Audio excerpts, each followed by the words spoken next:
Hey guys, this is Les Wango from the beautiful sunny Australia.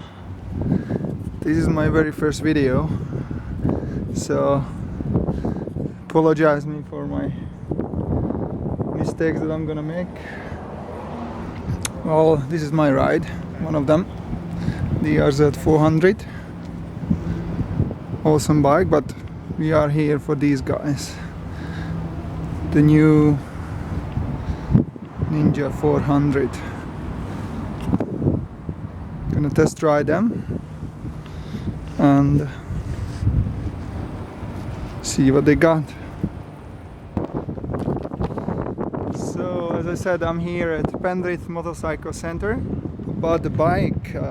So the Ninja 400 is an update of the 300, the current version. It is 399cc parallel twin. Claims to put out 45 horsepower at 10,000 RPMs and 28 foot-pound of torque at 8,000 revs. Well, it is the direct competitor of the R3, the Yamaha, and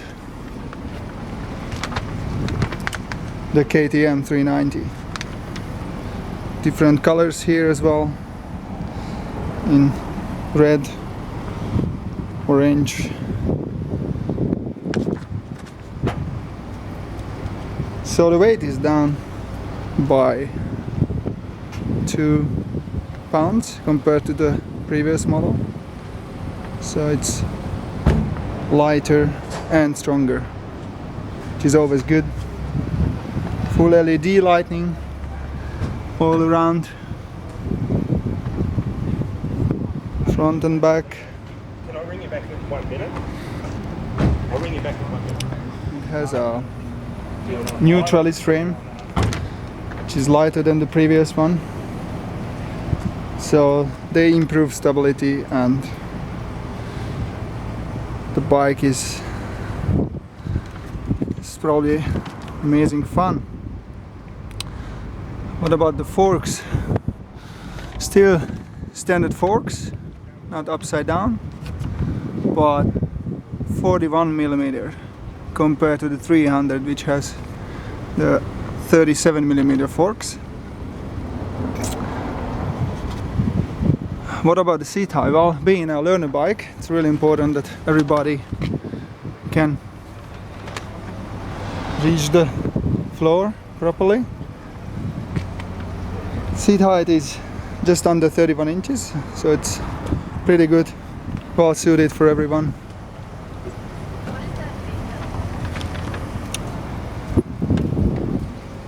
Sorry. Rev counter. This model has a gear position indicator and many other features, I guess, which I can test out, and I will be able to give you a little bit more information about later. Well, the design is awesome, I think.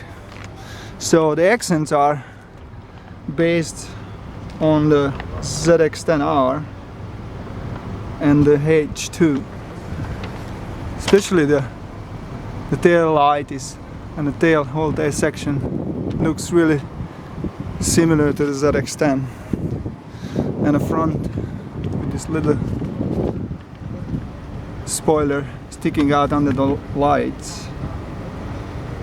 The chin spoiler makes it look really cool and looks like a little bit like the H2 to me.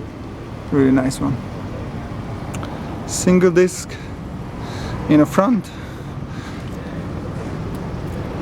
2 caliper brakes, probably perfectly enough for that sort of bike, and a single disc. Love it.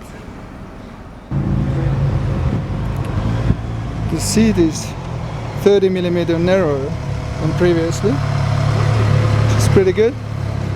Easier to reach the ground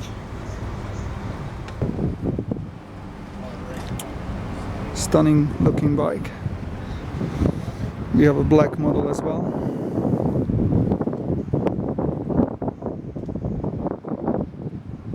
I think black is cool, but just hides the shape of the bike a little bit, in my opinion at least. On a green or on a red you see the aggressive lines of the bike much better.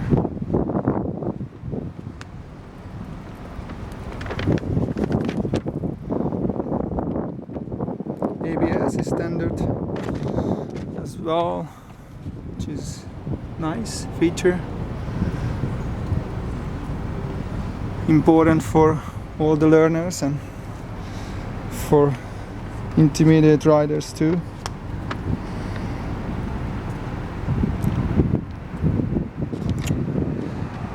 It's not the first time that Kawasaki stepped up to the 400cc class. In the 70s they already did it with a KZ 400 in competition with Honda, for example, which had pretty good sales with the CB 350 and 360 models. So I guess the recipe is the same. No replacement for displacement and weight reduction. It's always good.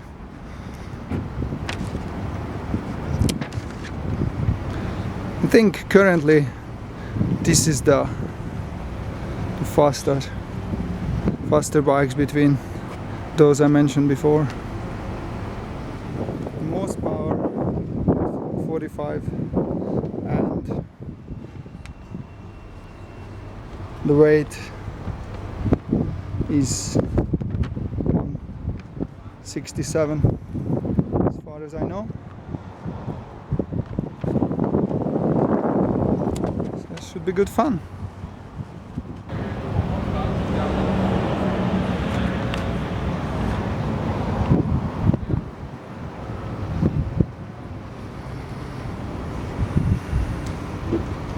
This looks is just so cool.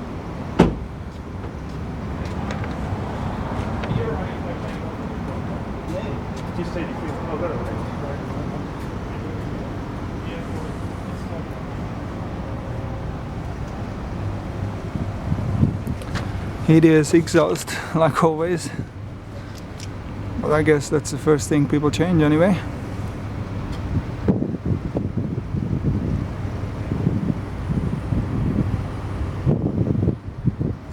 Tail section is super sweet. We'll do with the tail tidy, of course.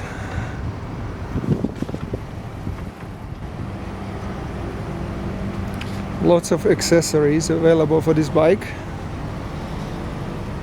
You can get a titanium Akrapovic exhaust, which is, I think, one of the best things you can do to this bike, considering this huge can here.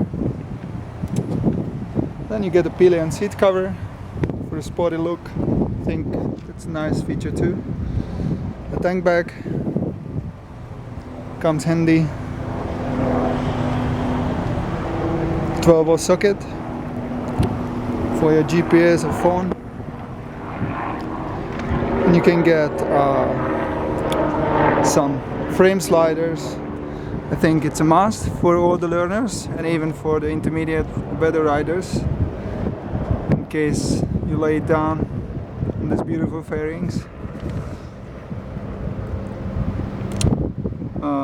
An ergo fit, a high seat for some taller riders. I guess that was the intention of Kawasaki, to have an option for chaps like me, 6'2", and you can get a larger windshield. I don't know, this windshield looks perfect to me. Not a big fan of double bubbles, but if somebody doing big case, might be important.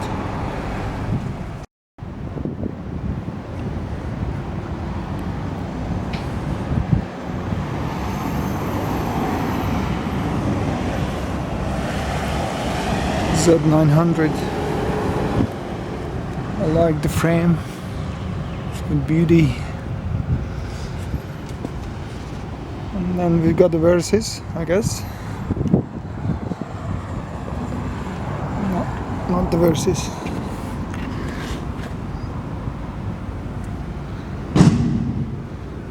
Thousand cc, that's for sure.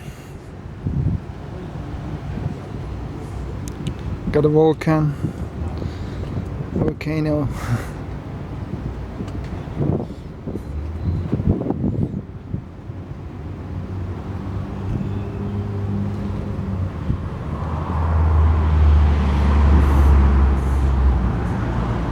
Royal Enfield. Interesting. And the most beautiful one, a Brutali. RR.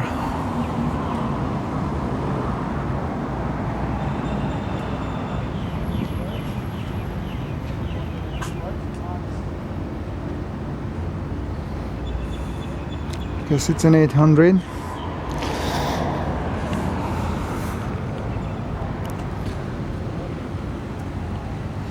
So a little bit about the bikes.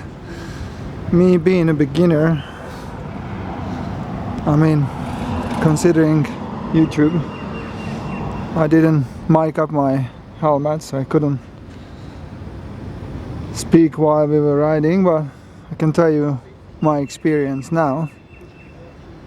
It's a very, very smooth bike, the 400, at least until 5,000-6,000, and then it gets more aggressive, it takes off. You really get the 45 horsepower up at the rev range around 10,000-11,000. Very nimble, very light, like a beginner bike should be. Great fun to ride, really easy to steer. It's a quite short turning radius. You got the U-turn or stuff like that. Yeah, I wish I could have tried it in a twisties, but it's just a short test ride. But still, big thanks to Kawasaki Penrith Motorcycle Center. Really nice guys down here in Penrith.